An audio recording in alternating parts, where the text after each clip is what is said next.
Hey everybody, my name is Brendan Noble, and I'm a young adult author. Today I'll be continuing with my Slavic Saturday series that you may have seen with my earlier post about the Zmora. I've been talking about a lot of things in Slavic mythology, Slavic history, from Slavic folklore, and that's because I'm writing a Slavic mythological fantasy series, and I kind of want to get people interested in the topic. I want to also teach people, even if they're not interested in reading the series.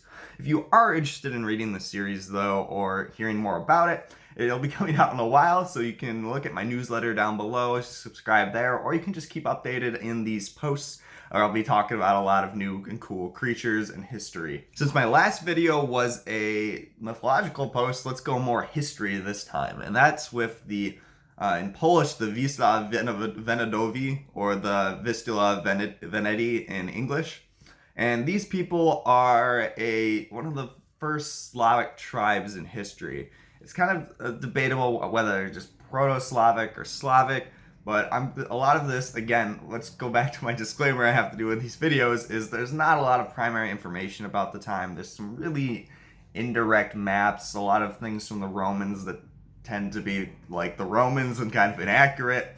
So I'm going to be taking a lot, and this one will be a lot about my interpretation for my story as well as just the actual history, so I'm going to label those parts separately, so just know that. So, what we do know about the Wenedowie are the fact they were on the bank of the Wisła River, which is the Vistula River in Poland, and just a little bit on the west bank of it, and then the east bank, often stretching with various tribes never being completely united from Poland into Belarus and even Western Russia at times.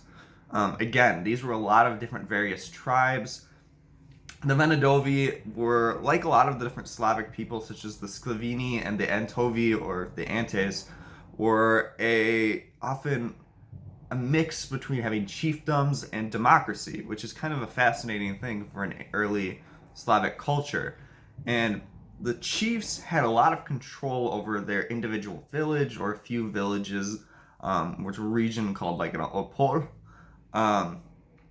But the people often voted on decisions. They needed the support of those people to go to war and to make certain deals with other tribes. That's important because it shows that in the Wenedowie, in the Wisła Wenedowie culture, that there's not a strong centralized government, which unlike the Romans at that time, or even specific other tribes, and so a lot of the Germanic ones that were much more powerful and centralized. In my series, my main character's name is Vaclav. He is the second-born son of a concubine and the high chief of the Wisła Wenedowie, specifically in the area of the Wisła, whose name is Jacek.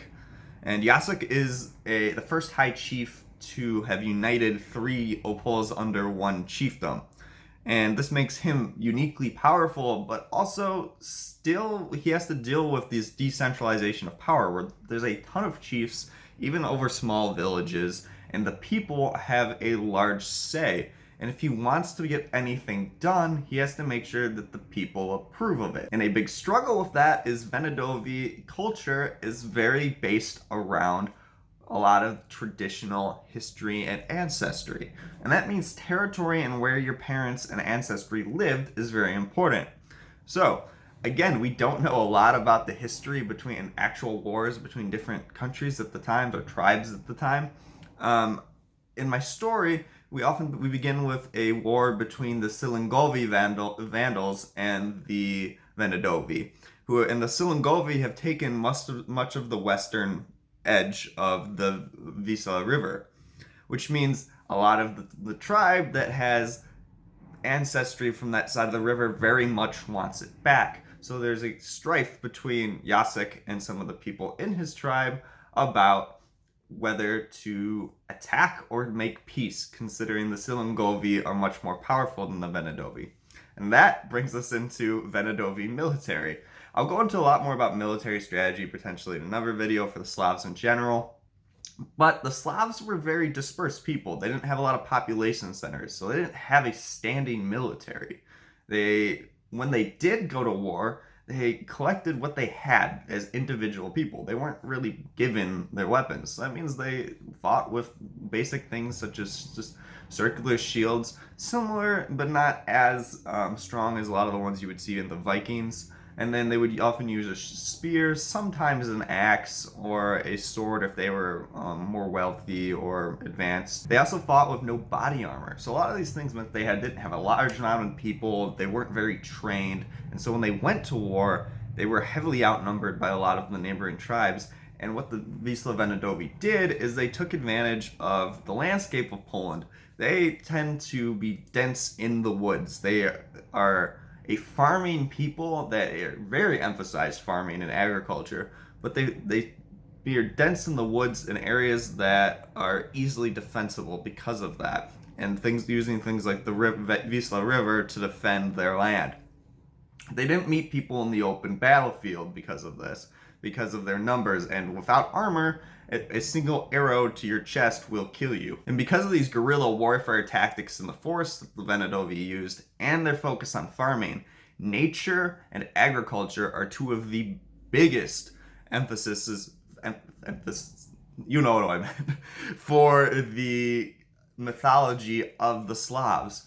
There's always creatures in the forest, and noises, and things that are creeping around corners that the Wenedowie always talk about.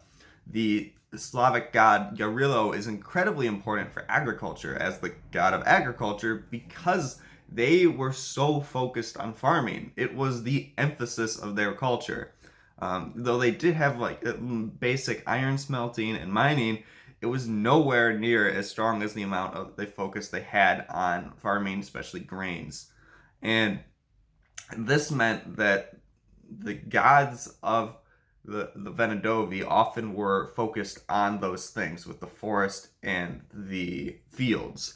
There's a lot of different Slavic gods, but the emphasis is, I'm still keep getting stuck on that word, is on different tribes, different gods for different tribes because of a little bit of their economies. And to be that focus on the forest and nature means that if they damaged nature, they believed the gods would punish them for it. So it meant they often had to live in harmony, despite still doing lumber and everything else that was required to keep their society going. They found a balance, which is a kind of unique thing.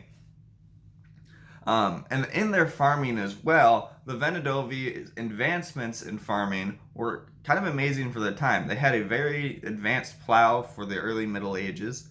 They had invented a lot of crop rotation techniques where you leave one area of the farm fallow to allow the nutrients to grow and replenish, which is pretty unique for people that didn't even know how to read or write and didn't wear armor in battle. So this just shows how much farming was the center part of their culture and will be a big part of the story. So that's all I have for you today on this week of the Slavic Saturday series with the Wisła Wenedowie. Stay tuned for my next video, which again actually still will be this week because I'm catching up. And that one I'll be talking about some of the more God side of things. So if you're interested, remember to like and subscribe down below. And if you want, hit that sign up for my newsletter in the links in the description. See ya.